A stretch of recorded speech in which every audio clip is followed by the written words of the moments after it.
ye de adu so ne de bon krata no aye krado ye ba online stories no so a ye be kwa Adom ne akwa my joy online na fe yakɔhye ne wo ho madofo so aye krado atie dwom dada oman hene kwabna asante aka Seben agenedwa ma me kira diamond so agenedwa itine se de bon krata na ready na memma wormo akwa aba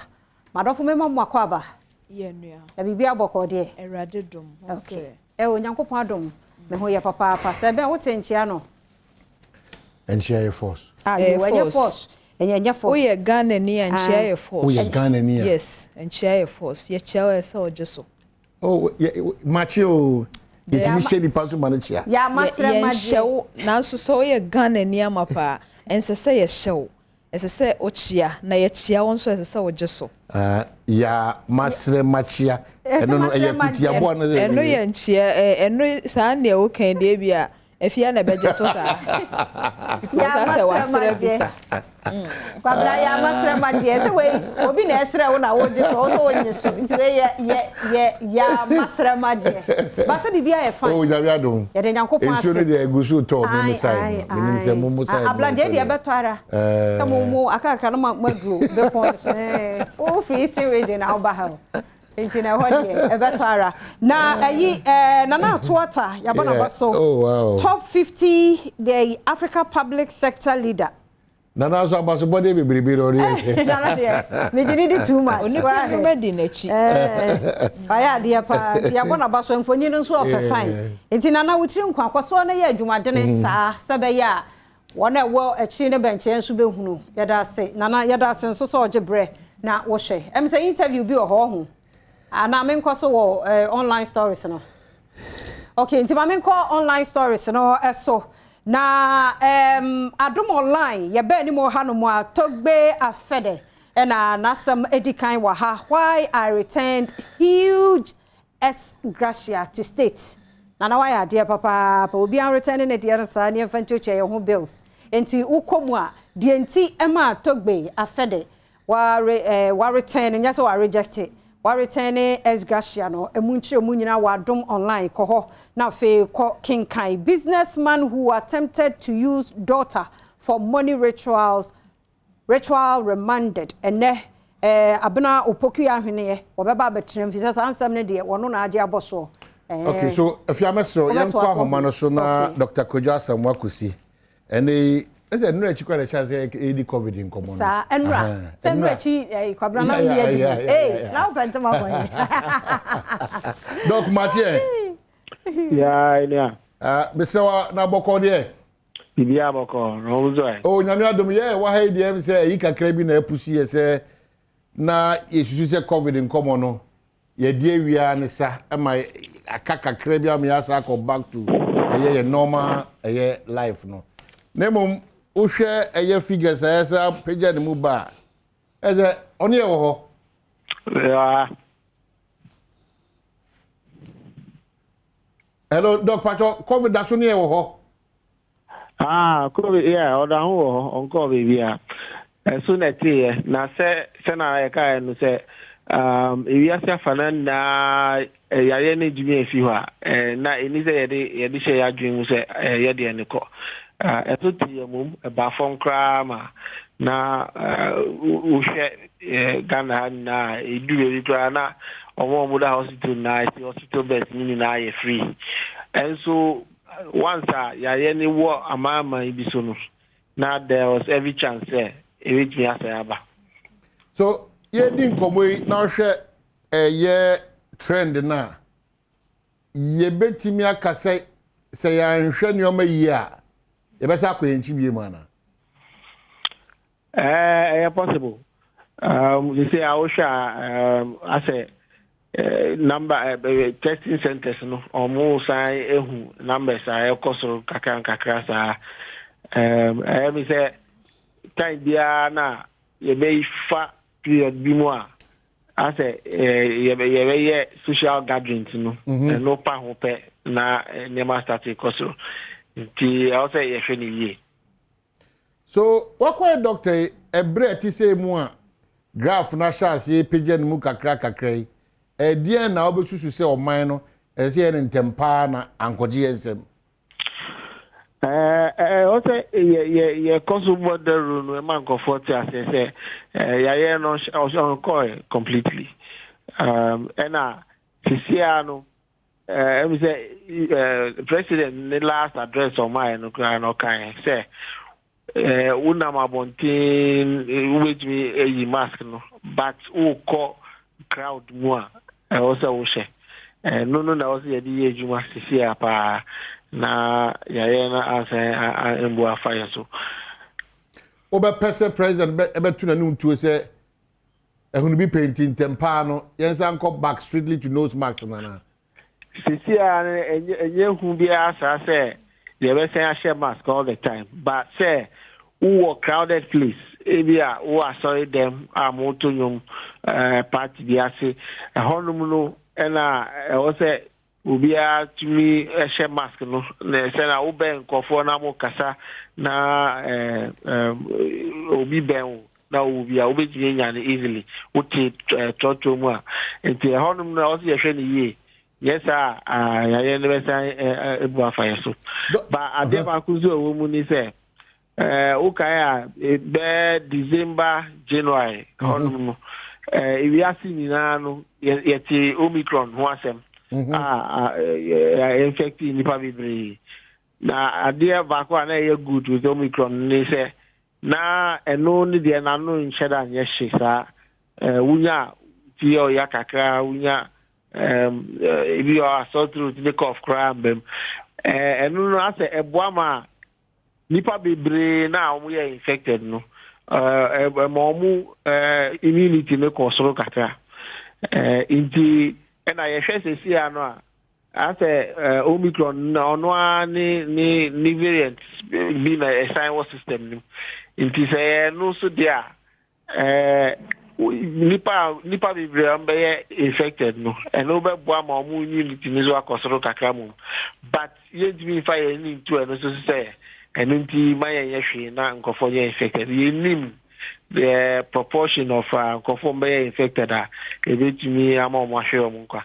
nti na wo say yehwe ni ye na anye ankobu anfaso. Okay, so ubetumi ambo am nsemfo aminu na afei me ne wo watimi awie ye nkomodi de kan ne say cases from ebe hefa ne free outside or within specific areas bi wa my identifier ana we the mean share of hand but we share pattern na I say it be free within but I say do na so be free outside because we share maybe I start free banner so far reports are schools bi o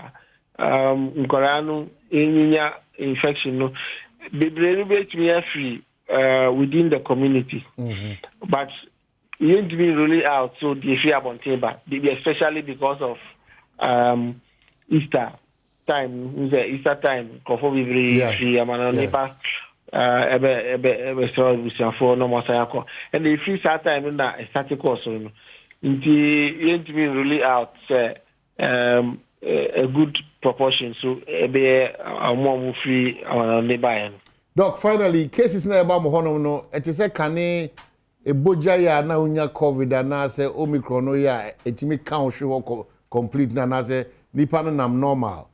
na oba na afi offer through test na no say problem ho. In fact yemu bebe no ya na no kwa se nti ya say akwa to research no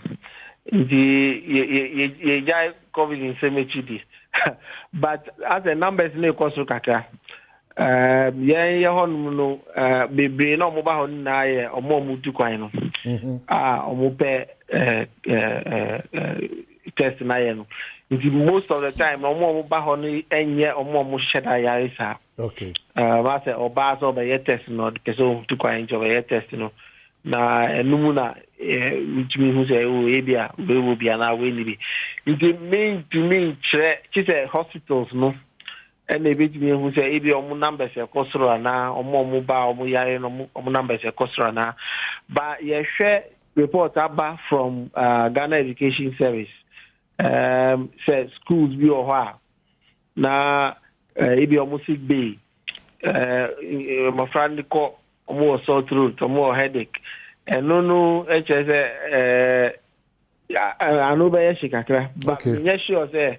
any different from Omicron about Christmas New Year time. Dr. Kojasa Bokusi. We are seeing now as a variant of Omicron now what's the no kakrebi. And I send a mechanic Tiasiano and no na I know Shara and Yeshisa Umiya and count to her for long maybe a headache no any ubeye week kakra no na key symptoms. The starting alpha ni delta muno omude na bima onya fever ni serious cough ni na ka ho na you aka want ho ba omicron no na the hard dream won ni say spreading very fast but yari ankasa de na shadan ka want to sa okay itipa na ya na hard dream kakra. Senior research fellow Noguchi Memorial Research Institute Dr. Kusi anopeya dase. So what's actually against the name say okay, so that's it. Now we can say me konko we be ni we dey obo me tete kwanche ya me nkoe crusading guide na okacha no pay. Jo crusading guide kra mampani enfo nature say enura Independence Square. They say for horse and Black Star Square. Wo pan fidie bi hontoma say we dey ba betu fam godie a enkoba say obi ko tu from Goodia na onam kwati kwaso nti efidie ni di na wabo gold catcher anti eno ho asem wa hanum say ya mampani ne edom bi ka ne ho a che say eye ni jesem edema oh my Ghana no right team fojo the team Steven ono so share nim kwan so betumi abetete ni dia ma NPP amanyoko no nti o say I will resolve all internal disputes when elected chairman nti ono so Nasema crusading guide ebo honde run no. Chinese galam say campaign cage for 15 years. Inti krachi no da heya e kwan of so a wo say Ghana nsase ne nsuonti. Wo de no ato efia say enfrihia no dunum eka new crusading guide nsema no pay odenam no. For the chronicle kan af yem kwafia no. Okay, me the chronicle kan ho ka me ayese yensem krona na nura krachi de no kre eka asem wo court say yes my lord I am ex-convict. Who run now a Docas Afo Toffee Eco Court no. And a court to Totona no cause I am jitum some fiase epe. Na chronicle quotation or the by any Matthew 7:5. You hypocrite. First take the log out of your own eye, and then you will see clearly to take the speck out of your brother's eye. I see. To you any assembly. We are doing a do fiasem. So we are going. Me no beto asantino you any asem puna mas. My call my joy online. Na aha no togbe afede ababe chiremu 365k cedis inappropriate for part-time council of state work. Togbe afede. And I will clarify issue with S. Gracia and to call my joy online and also some now we will pray God fulfills your heart's desires. Education Minister and also about paye de Dr. Mahmoud Baumia and Tisanchi Mono de this or Adom online. Now we so Nagrats a president and show and our Hesed Wyan and Sana and the Casarin a dear in a government statistician 1 year. Danse die aban eye no buhu akonta e kire ye sanchire mu we nyina na je so ba manjo online na fe wa hye dey ready na fe wa hunu nia eno so eko and na fe disregard publications on release of Achimota lands to Charles Owusu lands ministry so and aba be kire mu say that's Owusu ayo so from pacho Reverend na Pastor Charles Reverend Charles Owusu and then I was saying no. Yeah, so be careful about that. Not omo amfa pastor na reverend. Change is here. Change is here. Na change so aben. They say o your suffer. Nti mu enchire mu so no ho